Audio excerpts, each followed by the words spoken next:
Berbahagia Bapak Ibu Guru Penggerak. Berjumpa kembali dengan saya Ani Rasita Buru Purba, calon guru penggerak angkatan 11 dari Kabupaten Karo. Video kali ini adalah koneksi antar materi modul 2.1, pembelajaran berdiferensiasi. Apa itu pembelajaran berdiferensiasi? Pembelajaran berdiferensiasi adalah usaha guru dalam menyesuaikan proses pembelajaran di kelas untuk memenuhi kebutuhan belajar individu murid. Yang artinya, pembelajaran berdiferensiasi merupakan pembelajaran untuk mendukung semua murid di kelas kita. Maksudnya apa ya? Ingat, setiap anak adalah unik. Mereka mempunyai kelebihan dan kekurangan masing-masing. Begitu juga dengan minat, gaya belajar, kebiasaan, pola pikir, kemampuan literasi pasti berbeda-beda, ya kan? Maksudnya apa ya? Ingat, setiap anak adalah unik. Mereka mempunyai kelebihan dan kekurangan masing-masing. Nah, disinilah diperlukan usaha guru dapat memenuhi kebutuhan murid yang berbeda-beda agar mereka merasa nyaman saat belajar di kelas dan tentunya tujuan pembelajaran dapat tercapai. Nah, di sini lalu bagaimana ya cara untuk dapat melakukan pembelajaran berdiferensiasi di kelas?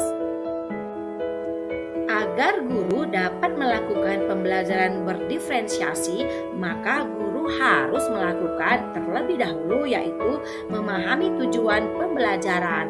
Selanjutnya, mengetahui dan merespon kebutuhan belajar murid, menciptakan lingkungan belajar yang mengundang murid untuk belajar. Selanjutnya, melakukan manajemen kelas yang efektif dan melakukan penilaian berkelanjutan.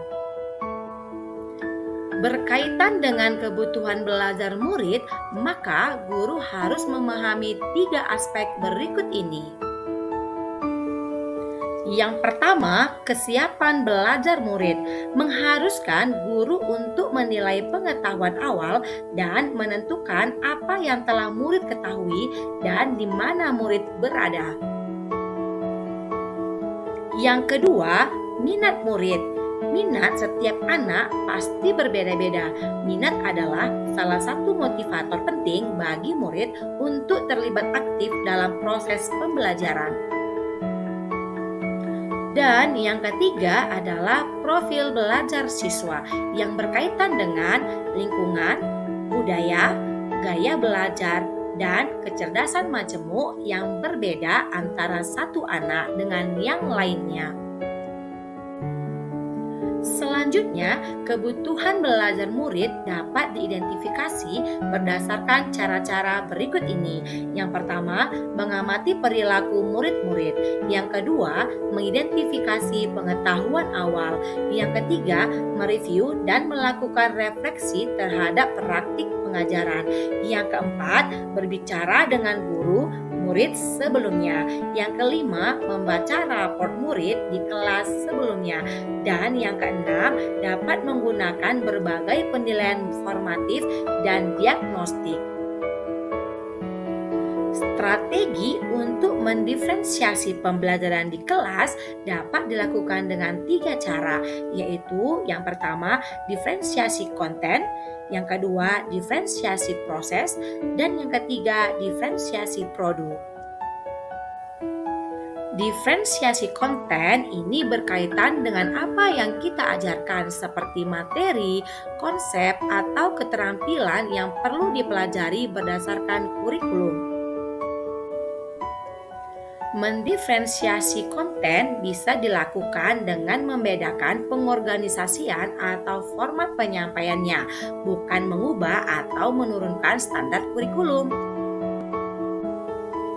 Diferensiasi proses merupakan kegiatan yang memungkinkan murid berlatih dan memahami atau memaknai konten dengan cara membedakan proses yang harus dijalani oleh murid. Dan diferensiasi produk merupakan bukti yang menunjukkan apa yang murid telah pahami dengan cara membedakan atau memodifikasi produk sebagai hasil belajar murid, hasil latihan, penerapan, dan pengembangan apa yang telah dipelajari.